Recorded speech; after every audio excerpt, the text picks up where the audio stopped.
ठीक होगा, फैसला होगा। मुझे सम्मानजनक तरीके से कोई भी पार्टी इज्जत देगी, पर ये निश्चित है कि चुनाव नहीं होगा। नमस्कार, स्वागत आप सभी साथियों का। इस वक्त तस्वीरें जो है वो हम आपको दिखा रहे हैं बिजली मंत्री चौधरी रणजीत सिंह के निवास स्थान से, जहां पे आपको बता दें कि भारतीय जनता पार्टी की लिस्ट आने के बाद, जिसमें जो है वो रानिया से शिषपाल कंबोज को प्रत्याशी बनाया गया, उसके बाद चौधरी रणजीत सिंह ने जो है वो अपने निवास स्थान पर जो है वो अपने तमाम वर्करों की एक मीटिंग जो है वो बुलाई है। और यहाँ पे आप देखिएगा कि चौधरी रणजीत सिंह अपने वर्करों से विचार विमर्श जो है वो कर रहे हैं। हालांकि अभी फैसला जो है वो नहीं लिया गया है। मीटिंग जो है वो फैसले के लिए बुलाई गई है। क्या कुछ फैसला आता है वो भी जो है वो कुछ समय बाद पता चलेगा। क्या चौधरी रणजीत सिंह जो है वो निर्दलीय तौर पे चुनाव लड़ेंगे या किसी पार्टी से कोई बातचीत चल रही है, किसी पार्टी का टिकट लेकर के जो है वो चौधरी रणजीत सिंह रानिया विधानसभा से चुनाव लड़ेंगे या फिर कोई और विधानसभा से चुनाव लड़ने वाले हैं। तो ऐसे में ये तमाम जो है वो सवालों के जवाब कुछ ही समय बाद जो रणजीत सिंह अपने वर्करों से जो विचार विमर्श करने के बाद, अपने वर्करों से मीटिंग करने के बाद जो है वो ये फैसला लेने वाले हैं। लेकिन एक बात आपको बता दें कि चौधरी रणजीत सिंह ने साफ किया है कि चुनाव वो लड़ेंगे ही लड़ेंगे, 100% चुनाव लड़ेंगे। अब चुनाव जो वो निर्दलीय तौर पे लड़ते हैं या फिर किसी पार्टी के टिकट पे जो वो चुनाव लड़ते हैं, वो कुछ समय बाद जो है वो पता चलेगा। तो ऐसे में ये तस्वीरें देखिएगा कि काफ़ी अच्छी संख्या में चौधरी रणजीत सिंह के समर्थक जो है वो उनके पास जो है वो विचार विमर्श करने के लिए, उनको जो है वो अपनी राय जो है वो देने के लिए यहाँ पे लगातार पहुँचे हुए दिखाई दे रहे हैं। एक के बाद एक समर्थकों का जमावड़ा जो है वो यहाँ पे लगातार जुड़ता हुआ दिखाई दे रहा है। चलिएगा, हालांकि कोई फैसला नहीं लिया गया है, लेकिन चौधरी रणजीत सिंह ने साफ तौर पे ये जरूर कहा है कि चुनाव जो है वो लड़ेंगे ही लड़ेंगे, और रानिया से लड़ेंगे या कहीं और से लड़ेंगे वो वर्करों से विचार विमर्श करने के बाद बता पाएंगे। तो इस बारे में चौधरी रणजीत सिंह क्या कुछ कहते हैं, जानिए। और मुझे लगता है कि कम से कम 3-4 हज़ार वर्कर आएगा 10 जिले का सभी का राजनीतिक आदमी निर्णय करेगा। और वर्कर से पूछ के करूँगा। वर्कर पिछली बार भी मैंने करा तो वर्कर ने कहा कि नहीं, तो मैं अगर टिकट नहीं तो आज़ाद लड़ूँ। और अब इनके आने के बाद वर्करों से पूछ के फिर फैसला करूँगा। मुझे दिल्ली से सुबह से बहुत सीनियर नेताओं के फ़ोन आए हैं, बहुत सीनियर, जो आप समझे कि बहुत बड़े नेताओं का। सीनियर लीडर सर कांग्रेस के माने जाए? नहीं, सीनियर लीडर बीजेपी। और उनसे मेरी बातचीत हो रही है। कुछ निर्णय में समय लगता है, तो मैं उनकी बहुत इज्जत करता हूँ। रणजीत सिंह बड़ा मैच्योरिटी से राजनीति करी है। जल्दबाजी में इमीडिएट कोई फैसला, आदमी देखते हैं संबंध क्या है, कैसे करना है। 5 साल में इन लोगों के साथ हूँ, तो सोच के निर्णय करूँगा। पर निर्णय अवश्य होगा आज ही, आज से लेट नहीं करूँगा। एक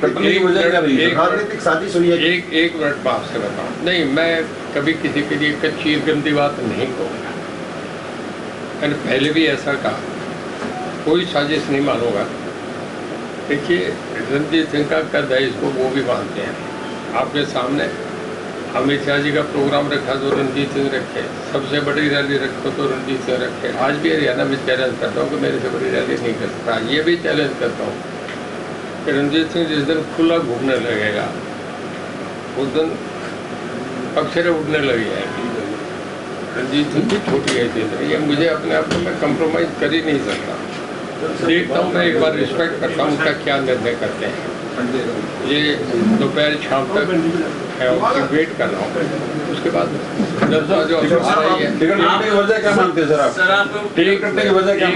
एक मिनट, जो बाहर आए लोग हैं इनसे भी मैं पूछूंगा। मेन तो ये है, देखिए, कोई भी टिकट मिल जाए नहीं मिल जाए, पिछली बार मुझे कोई टिकट नहीं मिलेगी विधानसभा में, तो इन्होंने भेज दिया और मैं कैबिनेट भी रहा। मैं एक ही कहना चाह रहा हूँ मेरे प्रदेश के लोगों को कि मैंने 8 साल बहुत अच्छा, 5 साल सरकार में बहुत अच्छा।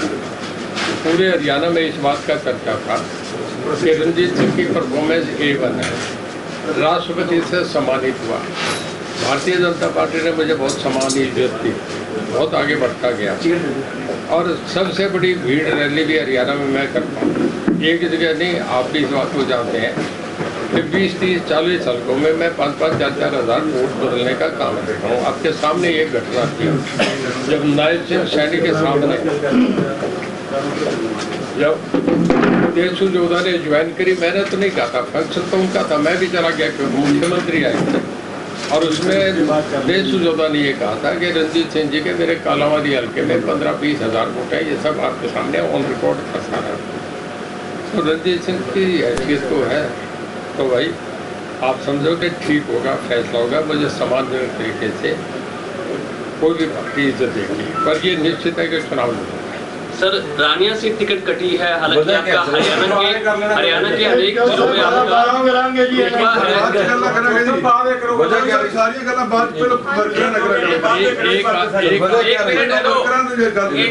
सर, आपका हरियाणा के कई जिलों में रुतबा है, रानिया से टिकट कटी है, क्या आपको अभी भी उम्मीद है कि हरियाणा के दूसरे जिलों से, दूसरे हल्कों से टिकट मिल सकती है?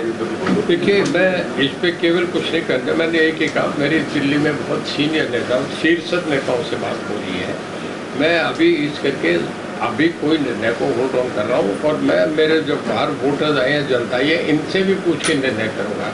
मैं किसी का कुछ नहीं, मेरे लिए सबसे सुप्रीम जो मेरे वर्कर्स हैं ये है, ये मुझे क्या सलाह है कि इनको सुनूंगा, मैं इन्हें एड्रेस करूँगा, इसके बाद आधा घंटा इन्हें मुँह का दूंगा, ये सब अपना उस पर सोच के जो ये निर्णय देंगे वो निर्णय मांगेंगे। सर, एक चर्चा ये है कि राजस्थान के पूर्व मुख्यमंत्री अशोक गहलोत कांग्रेस में आपके लिए पैरवी कर रहे हैं, ये भी चर्चा मुझे नहीं पता, तो आपको कोई जानकारी है, मेरे को नहीं पता।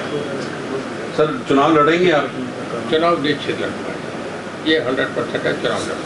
कांग्रेस सर, आप टिकट कटने की वजह क्या मानते हैं आप? टिकट कटने का मैं इसमें सोच ही नहीं रहा, मैं तो मेरे वर्कर मुझे क्या सलाह देंगे वो सोचूंगा। दिल्ली जो मेरे शीर्ष नेताओं से बात हो रही है वो दो ही चीज मेरे सामने है, बाकी तीसरे तो आपका सिटिंग विधायकों की टिकट भी कटी है, कई सिटिंग विधायकों की टिकट भी कटी है और वो इस्तीफा दे रहे हैं बीजेपी से, क्या कहेंगे? देखिए, मैं उनके लिए मैं मेरी अपनी बात करूँगा, मुझे मेरे से मतलब है, मेरे वर्कर से मतलब है, मीडिया से मतलब है, जो कहना आपको कहूँगा, दाएं बाएं घुमाने में कुछ भी नहीं कहूँगा। रणजीत सिंह रहेगा सर।